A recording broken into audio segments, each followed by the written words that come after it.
Assalamualaikum, selamat pagi. Kali ini projek putus timing bell Saga FL. Di towing di sini sebab putus timing bell. Oke, kalau tengok timing bell ni tulisannya masih ada, maksudnya tidak terlalu teruk lah kan. Sebab menurut owner ni dia sudah tukar 2 tahun sudah lah, 2 tahun sudah dia pakai ini timing bell, tapi kereta ni tidak juga jalan jauh, tapi putus. Maksudnya 2 tahun mileage tu belum sampai lagi lah 100,000 ataupun 90,000 sebab dia jalan di sini-sini sejak kan, tapi pun boleh putus. Ni mungkinlah barang tidak berkualiti, putus timing bell. Jadi projek kita top overhaul putus timing bell, bos. Oke, kenapa saya start? Saya mau tunjukkan mitos kalau putus timing bell jangan di start. Konon-konon nanti bertambah parah engine tuh. Sebenarnya tuh mitos. Kalau timing bell sudah putus, dia 2 saja. Kalau dia putus, masa valve tuh tekan habis ataupun jauh dia turun, jadi valve tuh boleh patah ataupun bengkok, engine ni jam. Sebab valve tuh sudah tercok atas piston, jadi piston tidak boleh naik sudah. Tapi kalau engine tu masih boleh berpusing, kita start, maksudnya dia putus, masa valve tu tidak terlalu jauh turun. Pasti ada bengkok, tapi kalau kita start selepas dia putus tu, dia tidak akan menambah, tidak akan dia kasih bengkok lagi yang lain. Kalau masa putus tu valve ada putus 5, masa buka tu 5 lah tu yang bengkok tu, dia tidak akan menambah. Kalau putus 12, kalau bengkok 12, 12 lah tu yang bengkok. Dia tidak akan bertambah, jangan risau. Oke, sekarang kita buat project top overhaul. Kita buka head, kita mau tengok ada berapa valve yang putus. Oke.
sekali. Baik.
Oke, silinder head kita sudah angkat. Ini keadaan piston. Oke, piston tiada masalah, tiada crack. Tapi ini bekas valve yang tersangkut tuh. Oke, kita tengok bahagian valve. Nih. Oke, kalau tengok nih hanya 2 valve yang selamat. Ini masih rapat. Yang lain dia sudah miring. Ini bengkok, angin dengan exhaust bengkok dua-dua, 4-4 lah. Ini selamat, ini bengkok sikit, tidak selamat juga lah. Ini bengkok tuh, ini pun bengkok. Oke, sabarlah owner. Oke, kenapa saya cakap putus timing belt? Kalau kita start dia tiada masalah pun, tidak akan menambah kerosakan. Sebab bila timing belt ni putus, kalau kita crank engine, bagian crankshaft ni, gigi crankshaft ni dia akan pusing. Sebab starter yang pusing dia. Bila crankshaft ni pusing, piston ni akan bergerak. Oke, piston ni akan naik turun. Tapi di bahagian silinder head nih dia sudah tidak ada pergerakan sebab timing belt sudah putus. Daya pusingan enjin tuh tidak boleh dihantar ke camshaft nih. Jadi camshaft nih diam-diam dia sudah tidak berfungsi. Jadi tadi saya ada start, maksudnya masa putus tuh beginilah sudah keadaannya. Sebab putus timing belt nih kita tidak boleh agak. Di mana dia, masa bila dia, masa piston yang keberapa naik dia putus tuh kita tidak boleh agak. Jadi ini kemungkinan besar hanya 2 valve yang selamat. Jadi kalau begini keadaannya, kita start piston nih dia akan naik, dia turun balik, dia naik, dia tidak akan tambah kerusakan. So benda ini memang bengkok waktu kena. Masa putus tuh dia sudah beginilah keadaannya. Jadi kalau kita start pun dia tidak akan menambah. Tapi kalau masa putus tuh sampai tahap valve nih patah jatuh, dia tertanam di atas piston, itu masa kita start dia engine tidak boleh crank. Kalau kita start dia tak sebab piston tuh sudah tidak boleh naik habis. So ada benda yang patah jatuh dia menahan lah pergerakan piston tuh. Piston tidak boleh naik habis. Masa dia mau naik tuh untuk dia turun balik dia tercok. Ada benda asing di atasnya, mungkin kepala valve. Kalau yang begitu kita start memang engine tidak boleh crank. Tapi kalau engine masih boleh crank, contoh ini masih boleh crank, putus tapi masih boleh crank, dia tidak akan merosakkan benda yang lain. Jadi kalau ada masalah putus timing belt, kawan ada datang start kan, jangan salahkan dia kalau valve tuh banyak bengkok. Sebab benda tuh memang jumlah yang bengkok tuh memang sudah kena masa pertama putus timing belt tuh, bukan sebab dia start. Oke. Kalau putus timing belt tidak boleh di start, nanti tambah banyak yang bengkok tuh, itu mitos.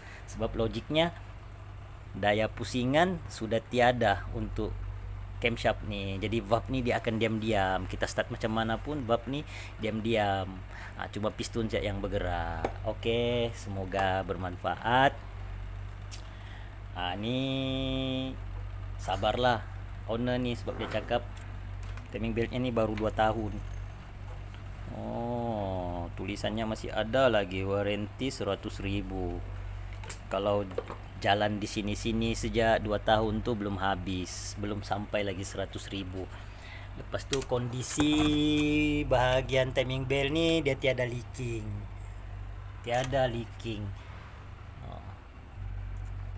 Kalau 2 tahun ada leaking, mungkin itu juga punca. Sebab timing belt itu sudah kena minyak kan. Kalau ada leaking, tapi ini kering, dia tiada leaking minyak. Mungkin nasibnya tidak bagus lah. Sebab bearing timing belt ni pun tiada masalah. Ni masalahnya barang yang tidak berkualiti.